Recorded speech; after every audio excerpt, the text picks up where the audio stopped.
Welcome to the Politics of Everything. I'm Amber Daines, your host and podcast producer. This is a half hour of power, a podcast dropping every week where I unpack the politics of everything, from money to motherhood, nutrition to narcissism, startups to secularism, the environment, quality, and much, much more. Our guests are seasoned in the field or topic of their choice, even if you've not heard of them yet. This is a non-partisan show. So while I love exploring varied views and get a buzz from a healthy debate of ideas, this is not a purely blue, white, green program. Please subscribe, tune in and enjoy the politics of everything. Steve Huey was one of my early guests on this podcast way back in 2018 and how our experience of business life and travel has changed in 4 years. I wanted to invite Steve back as a refresher on how we experience as a society has evolved, for better or worse maybe, in a world that's been battered by COVID-19 and all the border closure pain that has plagued the airline and travel sectors. Airlines are posting record losses as we enter year 3 of the pandemic, but also they've lost experienced staff due to layoffs and restructures. Most of us who are keen to get back on the flights and kind of travel and see the world again just want to fly, and we don't want extensive airport delays or endless flight changes to do so. A recap of who Steve is probably in order. For over 17 years, Steve's applied his skills solving complex problems in senior finance roles in corporations, including Macquarie Bank, but made the brave move to leave the corporate world to study his own business, inspired by innovative thinking, his passion for travel, and a burning desire to optimise things. He's a CPA and holds a Bachelor of Commerce from the University of New South Wales. Then a new business idea evolved, and it all started when he flew for the very first time in business class around 14 years ago on a business trip, and he was hooked. Since then, he's religiously researched and tested his knowledge in extracting the best ways to maximise points to fly and ideally fly business class, hence I Fly Flat. He established this business in 2012 and it's the leader in reward points management. They're experts in points advice and flight bookings. I Fly Flat provides a fully managed service helping businesses and individuals uncover the true value of their airline and credit card points. So let's explore what that looks like in 2022, particularly as we head towards the end of the year, and a summer for most of us in this end of the world means lots of travel. So welcome to the Politics of Everything, Steve. Thank you very much, Amber. Podcasting remotely can be challenging, but it doesn't have to be. Since 2017, I have relied on Zencastr's all-in-one web-based solution to make the process quick and painless, the way podcasting should be. If you know me, I'm pretty obsessed with quality guests, quality content, and quality sound, and that's what Zencastr allows me to do. Not to mention, it's really easy to use, even for my guests that aren't particularly tech savvy. There's nothing to download, they just click on the link and we start recording. Zencastr is all about making your podcasting experience easy, and with everything from local recording to automatic post-production all in the one tool, you don't have to leave your browser to get each episode done. I want you to have the same great experience that I do for all my podcasts and content needs. So I have a special offer for you. If you go to zen.ai/politics of everything and enter this promo code, you'll get 30% off in your first 3 months when you sign up to Zencastr Pro. That's zen.ai, politics of everything. It's now time to share your story. Excellent. I laughed at this because when we were preparing for the show, I have very standard questions and I've got sort of obviously industry or topic specific questions. And you candidly told me that you don't recall having any childhood memories of what you wanted to do, as a kid when you grew up. So I feel like that's a bit of a breakaway maybe from my normal kind of way of starting this show. But can you tell us a little bit about your early career and kind of what shape that took? Yeah, so I remember when you asked me that question, I thought, I don't have any. I didn't want to be a pilot or a fireman or sort of like that sort of stuff, because I remember very clearly when I was choosing, after I finished my HSC, I was choosing what subject I wanted to do at university. And I was tossing up between doing a psychology degree or a commerce degree. And the thing that tipped the balance was I looked at salary guides, and commerce was clearly way higher than psychology, and that was what tipped the mark, and that's what led me to become an accountant. I think it was very much of our era, wasn't it too? Like I remember my parents, when you get your sort of back in the day, you got your HSC results and, it was kind of like, well, am I smart enough to get into this course and the one that kind of is going to have me, set up for life, which of course, a number of decades later, there's no such thing as jobs for life. So I think it's interesting probably how that's evolved since we were maybe going through that early career decision-making process. Yeah, indeed. I think these days most people have multiple jobs in their mix. But really interesting, I haven't had that many jobs in my whole career in total. So Yeah, absolutely. so after university, I started my work in the wholesale travel industry, and that really sort of like excited me in understanding that airlines seats, every single seat is a different price. Yeah, right. Nothing much is similar. Where obviously, like if you buy a car, that the price of the cars might differ of the same model by a little bit. But yeah, on airline seats, every single seat costs different, and no one knows because they never ask each other, "How much do you pay?"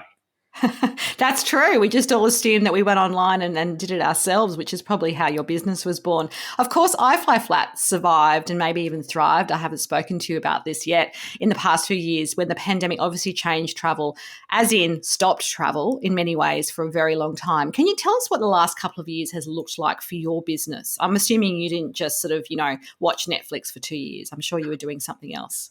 Yeah, well, I actually did a lot of reading books and listening to podcasts.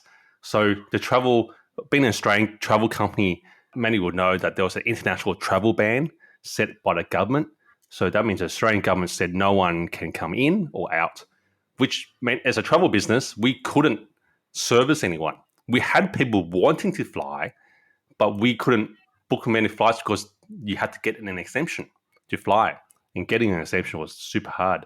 Oh, absolutely. There were people who were saying they could go. Say, for example, there was a death in the family or something really unfortunate and they had to go to the UK, but it was the getting back that they were finding very difficult. Oh yeah, the getting back bit actually came later. Initially, you couldn't even get out of the country, and then later, people were happy that they could get out, but they never knew that they could never get back, which is like a first time ever in history. Absolutely. So what did that mean for the business? Did you just press pause? Yeah, we pressed pause. Like we were very lucky that we could be able to subject to some of the JobKeeper arrangements. So the government support, we took advantage of that, passed it over to our team. Interestingly, we still had the same team as before. It's the same people as before versus now they are back booking flights.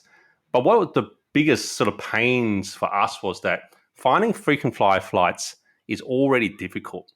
So that means that all those seats that we found for customers that we booked pre-COVID and then we had to cancel, it was like we were going back, digging holes and putting the diamonds back in the dirt. And then, like, And burying them again? yes, that was so painful. Like, it was so hard to find in the first place that now I have to go back and cancel them. Absolutely. That's incredible. But you did survive, and obviously you knew at some point this hiatus would end. So I think that's great that you managed to be able to do that. There would have been a lot of other businesses that, might have just decided it was time to sort of, look somewhere else for how they're going to survive. Yeah, well, I had a good hard look in my business and I had a good thinking that, well, would travel resume? Yes, of course. And also during that time, there's a lot of news in America about the valuation of frequent flyer programs. Like Delta and American Airlines were able to raise like over $20 billion on the Wow. back of their frequent flyer programs. And that gave me a real clue that, well, these frequent flyer programs are here to stay. Yeah, absolutely. So how have those Flyer Points programs that you predominantly work with changed? And does that make it better or worse for most of us who want to travel again? None of the airlines have actually made any major changes to the number of points to fly. And I think that's a good move because if they did, then consumers would sort of like even be more displeased with them than they are now. So they've kept it the Yeah, same.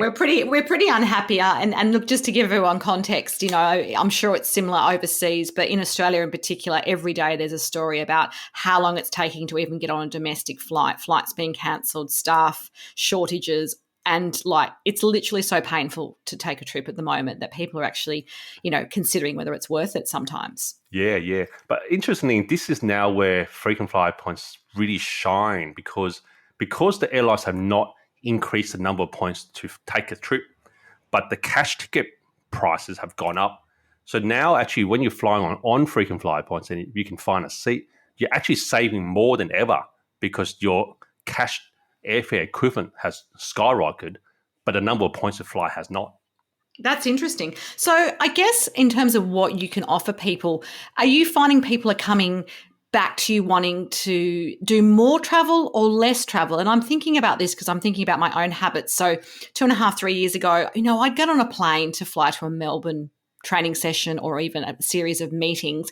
People have now been re-educated, for example, to go on to Zoom, for example, just to do, a half-hour meet and greet or even Zoom media training or whatever it might be. People are happy to kind of do that in a way that they perhaps weren't in 2019 or 2018 when we spoke. So how has business travel in particular evolved, and what are you seeing in terms of trends, in terms of frequency, in terms of destinations? Is business class such a big deal now? Yeah, interesting question. I think in a word, it's probably too early to say because most businesses have not really resumed their corporate travel yet. So most of the travel right now is what they know as family and friends travel. People going to visit their family and friends that they have not seen for 2-3 years.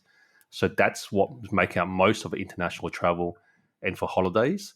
In terms of business travel, I think some companies are trying to get on the front foot and getting people flying again because they know that business is based on relationships and you can only build so much via Zoom while being there in person, you can actually build a stronger relationship. So I've seen a bit of mix of both, but overall, I believe business travel will be lower in the future than versus pre-pandemic. Absolutely. So obviously we're facing inflation and cost of living pressures that are unfamiliar for maybe some people who don't recall previous recessions. I'm aging myself here, like the 1990s recession where my parents still remind me of the 18% interest rates and all the associated costs. And that pain is real and it affects people's disposable income to actually travel and do other things. So what else do reward programs have to do you think, to create more value that they're maybe not doing now? Because we are not living kind of in an era where there's endless disposable income, and that's not going to change if we're listening to what any of the Reserve Bank and the other authorities are saying in the next couple of years. What else do we need to be kind of looking for them to add to sweeten it, and how might you use that in your business as that comes on board? Yeah, I think they need to branch out and give more rewards on the ground. So the airlines have always been all about flying rewards. Like obviously using points to fly business and first class is the biggest bang on buck. But on the ground rewards, like even allowing you to use points for shopping or other things that you have to spend money on the ground. So making it much more of a lifestyle reward rather than just purely frequent flying or travel reward.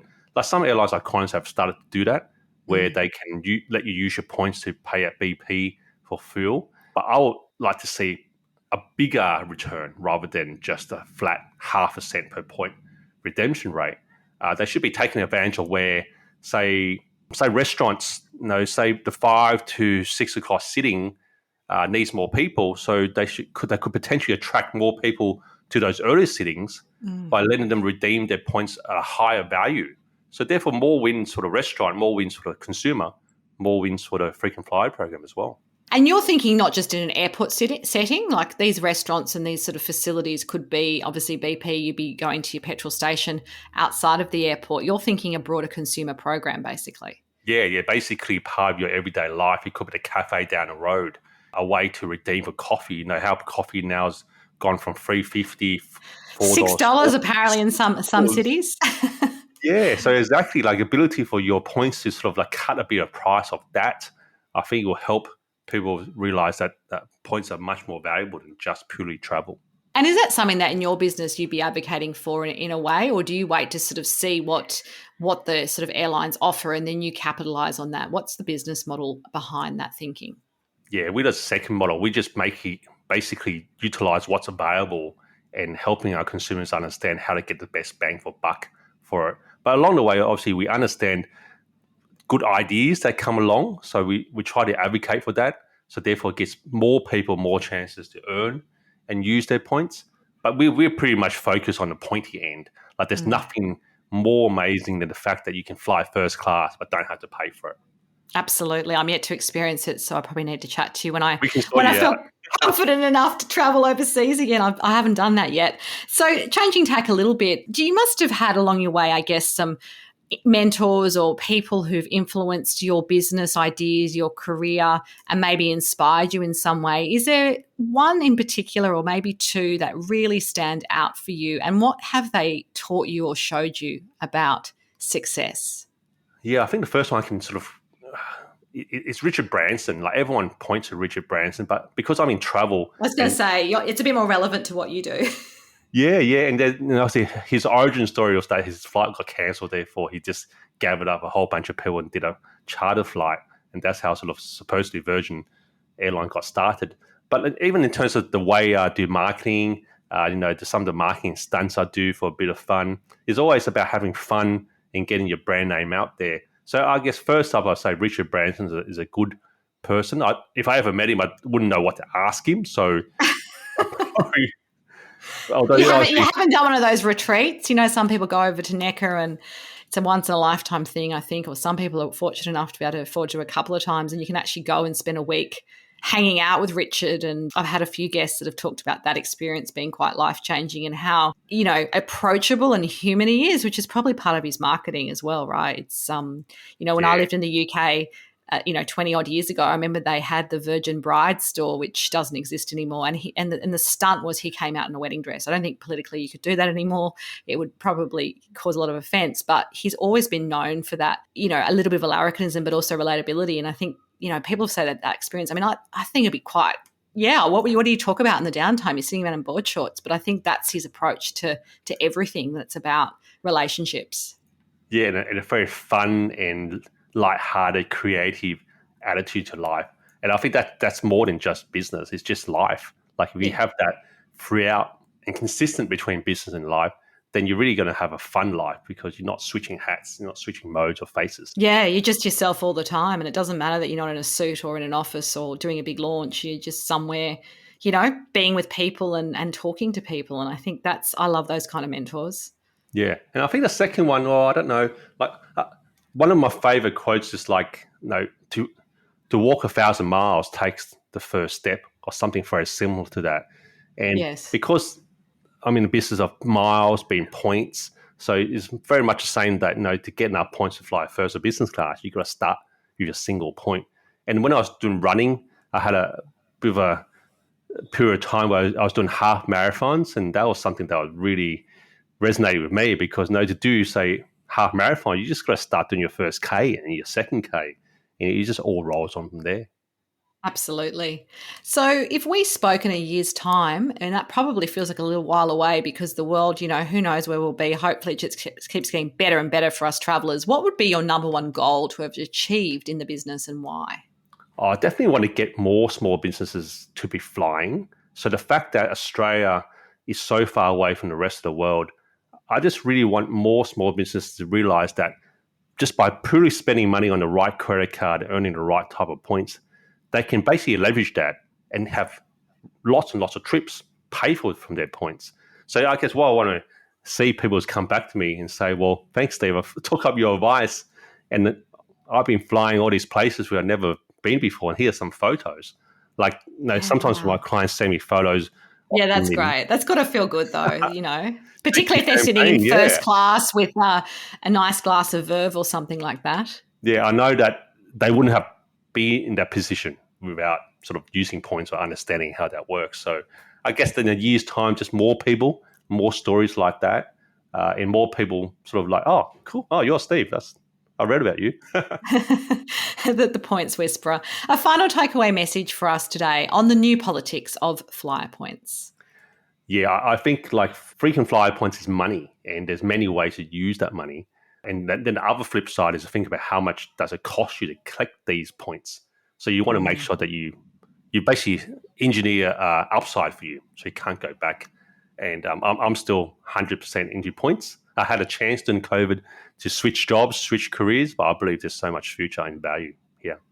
Absolutely. So if you do want to connect further with Steve and obviously find out more about iFly Flat, there will be some details on the show notes. Until next time, thank you so much. Thanks so much for listening today.